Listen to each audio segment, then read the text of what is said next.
Hello once again, witchy people.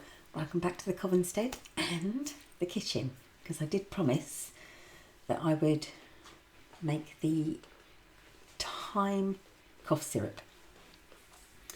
And there's lots of different ways to make it. Well, you can add lots of different ingredients. I'm going to do it one way, but I will add a few more. So I'm going to put the camera down. Hopefully not too far. And start here. So we're going to start off with, this is 2 star anise, 5 cardamom pods. There's 10 cloves here, little cloves. Just over a ½ ounce piece of root ginger, and 1 or 2 garlic cloves. I haven't decided yet. The cardamom and the star anise are optional. You can swap it out for other things. There is also here ½ ounce of dried thyme and ¼ ounce of dried sage. You can use fresh, of course. There is a lemon that's seen better days, a small orange that's seen better days, and 8 ounces of, this is local honey. And now I've got sticky hands. Okay, so the first thing, that you'll also need about 400 mils, give or take, of just water, and preferably a dark bottle to put it in. Now, you need the sage and the thyme, really. Those are the main ingredients. If you haven't got ginger root, you can replace that with powdered ginger, something like that. Garlic, you could use powdered garlic. Cardamom, you don't need to use. Cloves, you know, probably a good idea to use cloves. Star anise, maybe not as important. What you can use instead of the cardamom and the star anise is chamomile, about 1/8 of an ounce. Fennel seeds, about ½ teaspoon. Aniseed is another one, about ¼ teaspoon. And you can put those in instead of the cardamom and the star anise.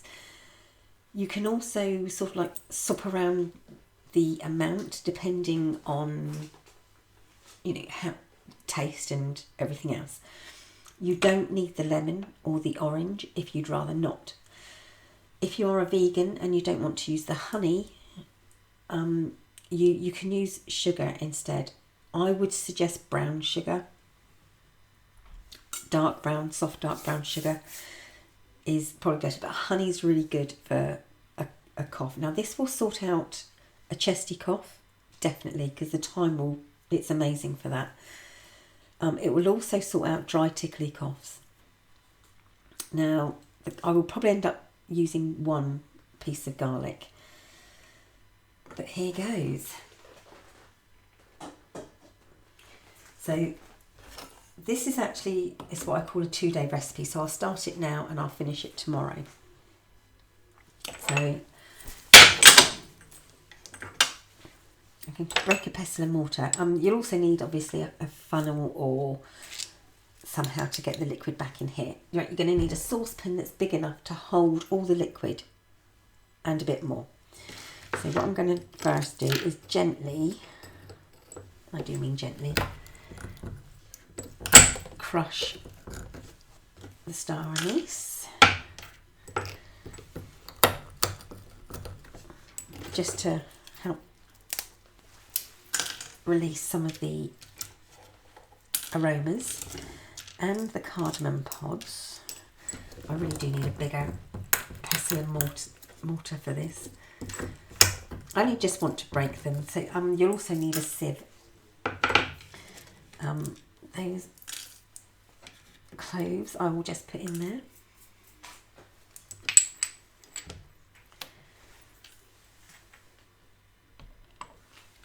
Okay, next, the ginger I am just going to slice down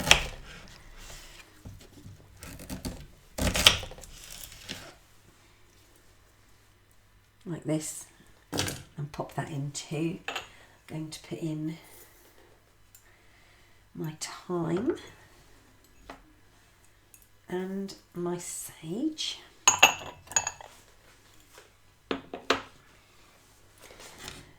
And then the garlic.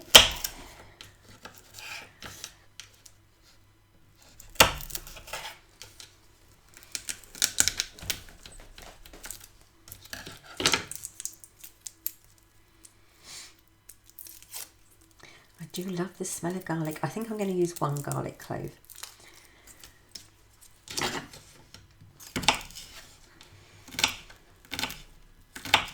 And I'm just going to chop that a little bit.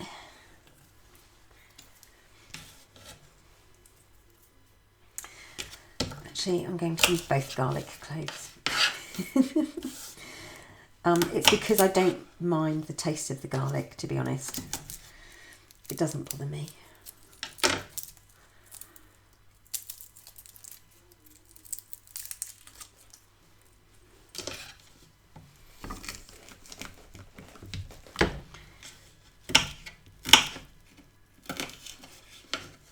Okay, so in goes the garlic. Next, I'm going to cut the lemon in half.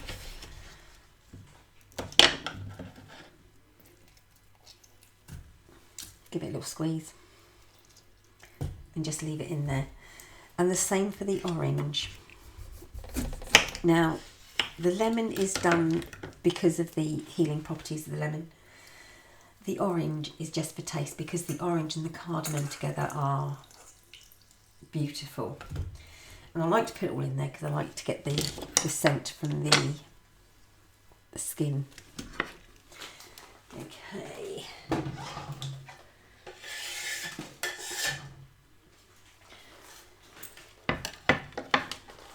Take this out of the way.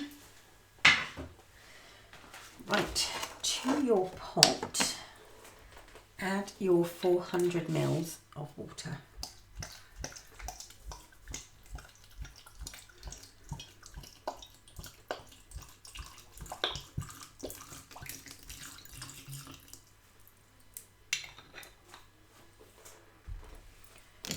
And then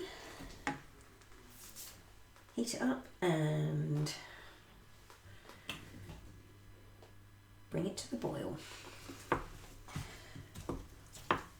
You will need a pot that has a lid, by the way.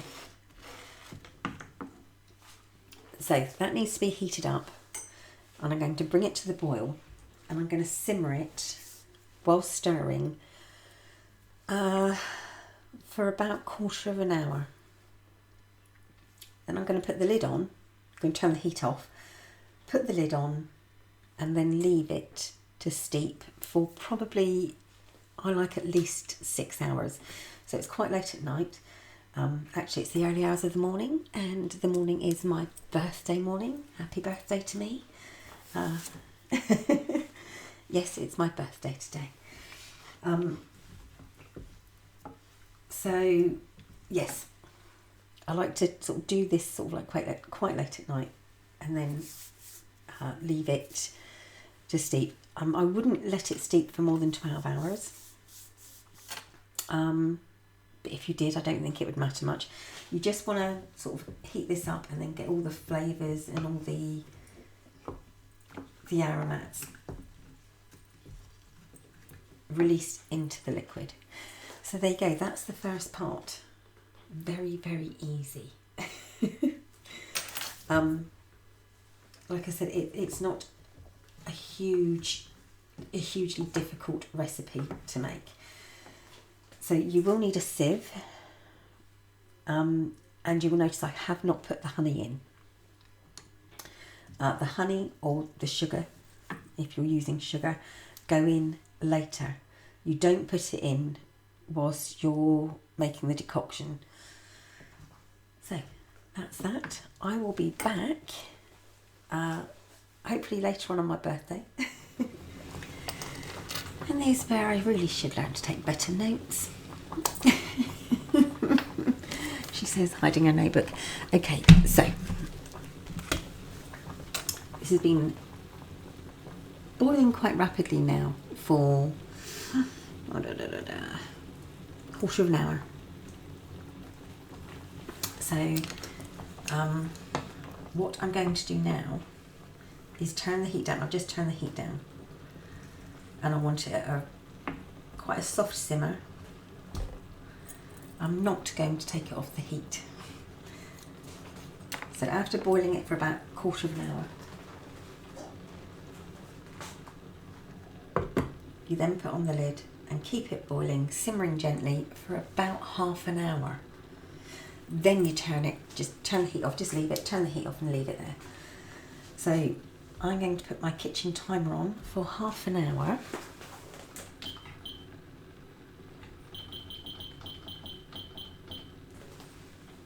There we go. And that will simmer gently for another half an hour. And then I'll come when the timer goes off and I'll turn the heat off completely. I will just leave it, I'll turn the heat off, but I'll leave it there, and I'll leave it there for, well, overnight. I'm going to leave it there for a good at least 6 hours. Probably closer to about 12.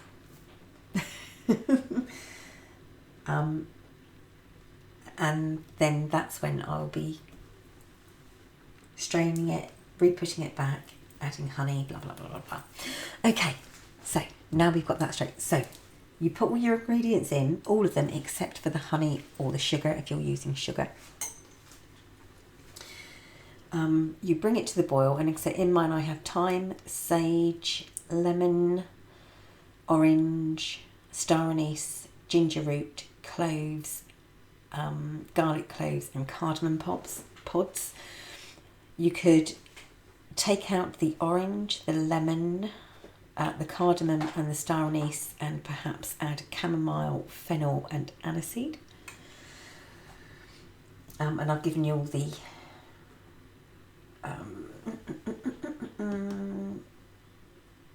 measurements for that, the amount that you need. So put it all in there with your 400 mils of water, bring it to the boil and boil it quite rapidly for about a quarter of an hour. Put the lid on a lower heat and keep it going for another half an hour. When that half an hour is up, turn the heat off completely and just leave it for at least 6 hours. And that's it so far. So hopefully in the next bit I will remember what I'm supposed to be doing. So it's later on in the same day, and this has cooled down and is finished steeping. So I'm going to put the camera down and carry on with the next step.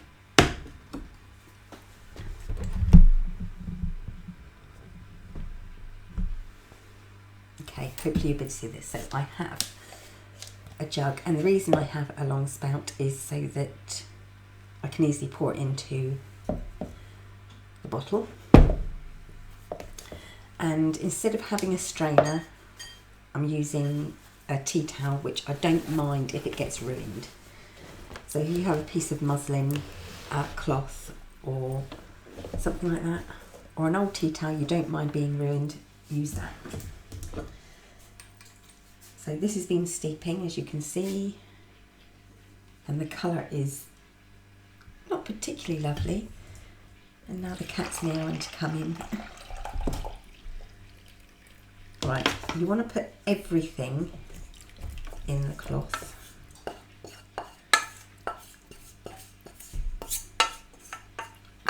Or into the sieve, because you want to give it a really good press and a really good squeeze. Now, if you don't want a strong orange or lemon taste, you need to remove the orange and lemon before squeezing it.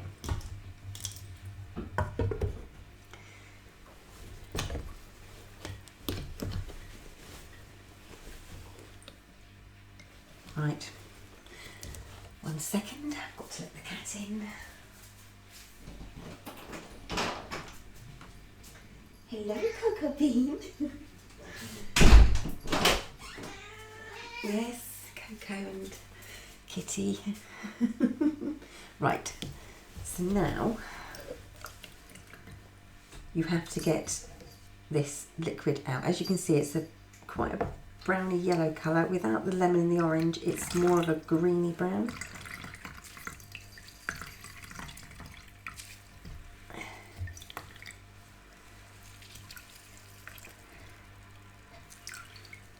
And then obviously some of the water will have been lost with the first boil.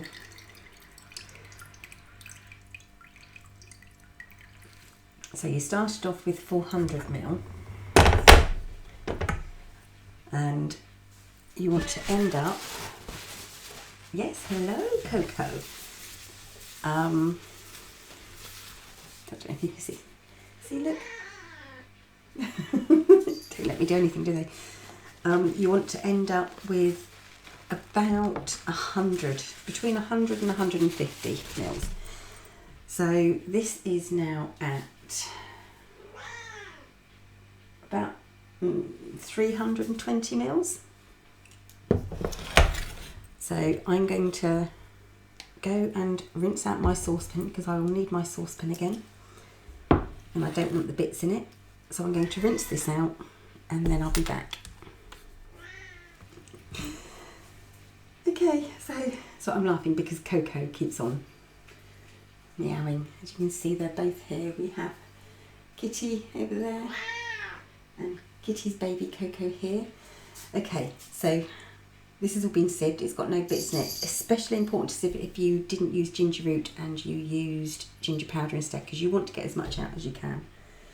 That goes back into the saucepan.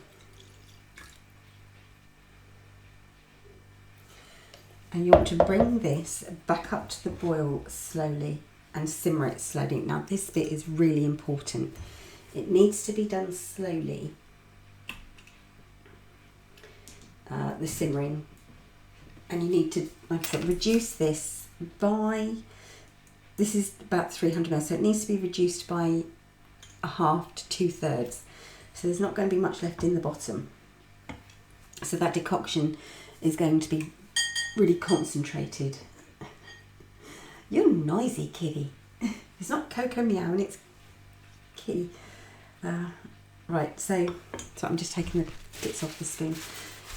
So yes, the decoction is going to be very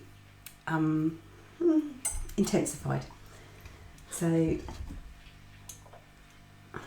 I just put the right ring on, I have.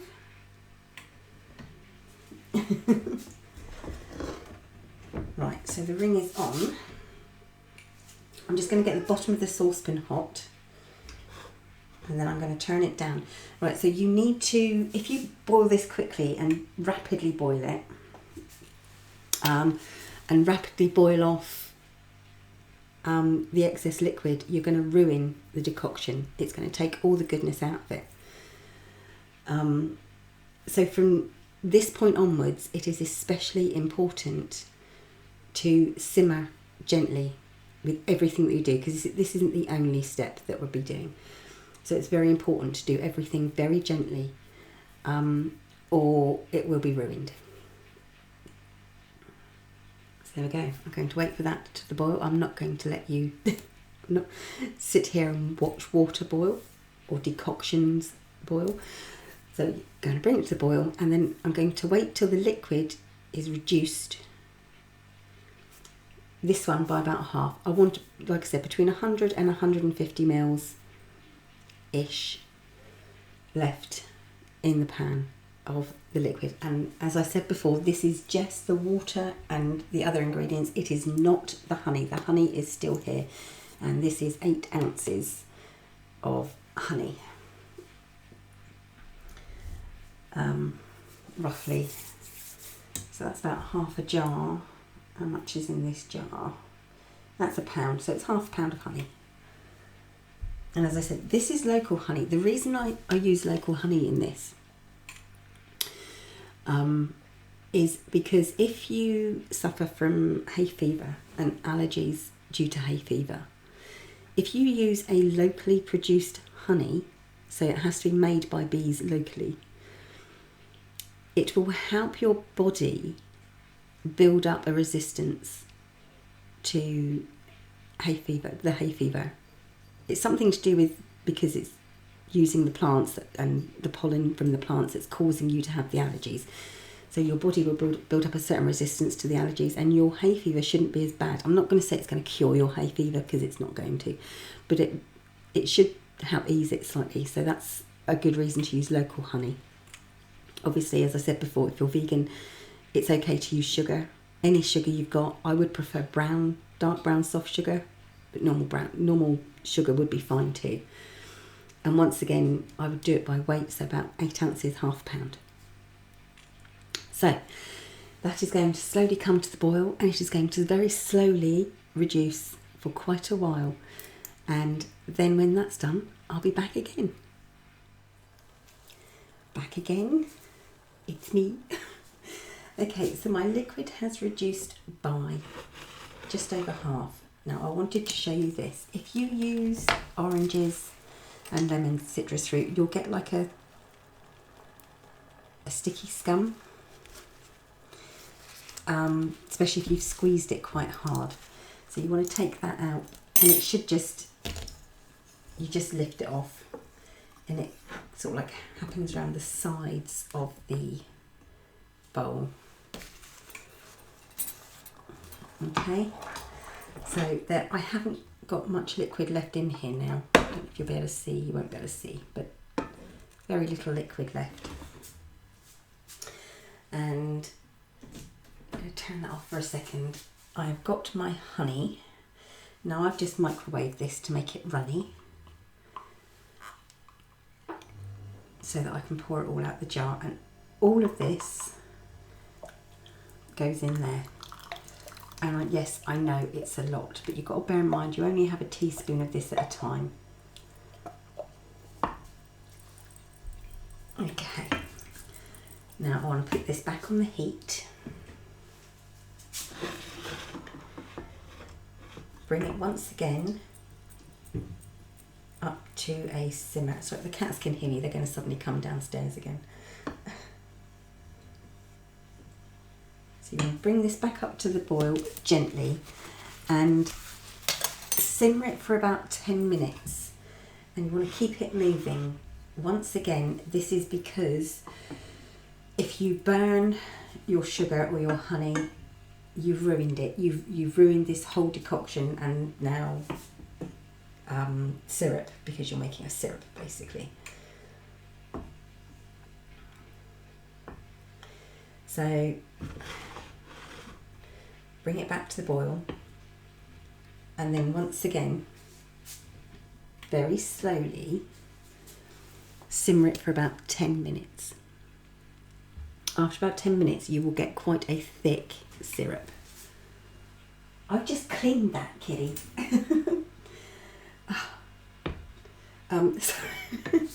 Always have to keep cleaning the furniture because the cats keep on jumping up on it.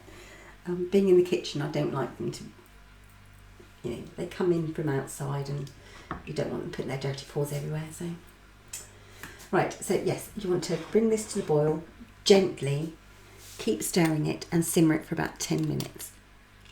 That makes it very syrupy. At the end of 10 minutes, you want to take it off the heat, leave it to cool, and then when it's cooled down, you put it in a bottle, preferably one that's coloured. Obviously this is going to be much too big. The syrup's going to come up to about here, I think, if I'm lucky. So you want to keep it in a coloured bottle if you can, and then it will keep it cool and dark, and it will keep for about a year. It's good for. I like to keep it in the fridge,